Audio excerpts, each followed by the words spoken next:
Brian Norman Sr., how are you? How you doing, bro, man? Doing good, man. You in the city for this week, huh? Absolutely, man. What fights are you looking forward to on the card? All of them, man. Shakur, Berlanga. I'm looking forward to all of them. I'm a boxing fan first, you know what I'm saying? So I'm just here to enjoy the festivities, you know what I'm saying, press conference and everything else that comes with it, whatever. But I just want to see a good fight. Brian, your son is getting ready for a big fight against Devin Haney. You know, a lot has been said already, and you know, the event hasn't even gotten started yet. What's on your mind as far as the Haneys? What's on my mind? Yeah, as far as the Haneys. I don't have no problem as far as the Haney. I've actually always respected the Haneys and had respect for Bill Haney coming in. I mean, you got to think of when he had already had his son, and when I got in the game and, you know, when my son was on his way up. So I really looked up to what they had going on when it comes to that, but we here now. Absolutely. So, you know what I'm saying? We here now. They come against each other. It's a competitive sport, and we looking to reign supreme.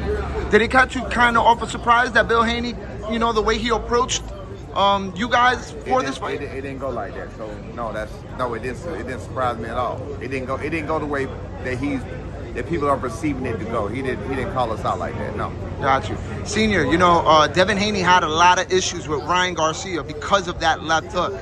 Now we know your son, and that left hook is crazy. Does your son, you know, do you think your son will be able to give Haney a problem with that left hook, being that his last opponent went out that way? We ain't worried about just the left hook. The left hook is just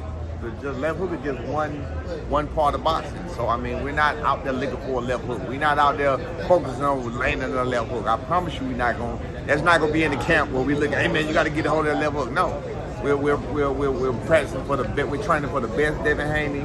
That's from pre-Ryan Garcia, right at Ryan Garcia, present Ryan Garcia, and post-Ryan Garcia. So we were looking at all of his fights, studied everything he can't do.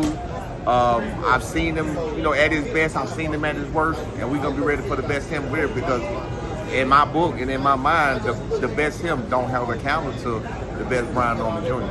I hear that. You know, Turki has had a lot to say with the whole Tom and Jerry situation, you know, tired of fighters not stepping up and fighting. Can you tell us the difference between boxing and running? I mean, I think what Devin did in his fight, at last one, that you can perceive that as running, because that was a little bit excessive. Some of the things that some of the other people do, like Shakur and Dela Santos, that was running.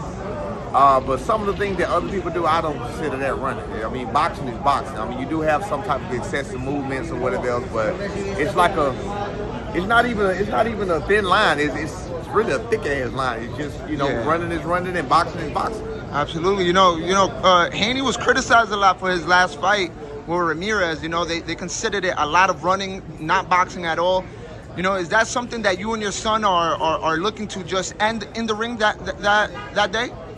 Oh, absolutely. I mean, no matter what, he's stuck between a rock and a hard place, because Turki, the one that's putting on the show, the one that's, I guess, Devin Haney is his guy, whatever else, he is the one that has a problem with the Tom and Jerry situation. So Turki don't like that. So why would Turki pay to see that again? Yeah, absolutely. So I would imagine that he's going to come with a better game plan than running.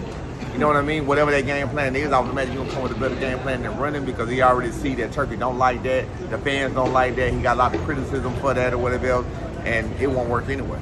I hear that. Senior, now changing the topics, you know, the other day, you know, Floyd dissed Roy Jones Jr. because Roy Jones said that he was the more experienced fighter and better fighter. You know, what are your thoughts on that? You know, fighters coming back to diss each other and stuff like that. Roy is one of my favorite fighters ever. Floyd is ranked high as one of my favorite fighters ever, but Roy is one of my favorite fighters ever. Mike Tyson is my favorite, period, you know, because Mike Tyson is the reason I ever even got in the game. So I'm going to stay out of there when it comes to who I think or what I think, but you know what I'm saying? I mean, I think that they both great, and I think they both old, and I think they both just need to let it ride. It is what it is. I mean, you know, Roy got his legacy, Floyd got his legacy. There's no use in trying to diminish another legacy, you know, because you diminish another man's legacy, don't up your legacy. So Of course. And you know, I don't know if you had the time to see, but Roy actually dropped a video responding, calling Floyd out to a fight. What's your thoughts on that?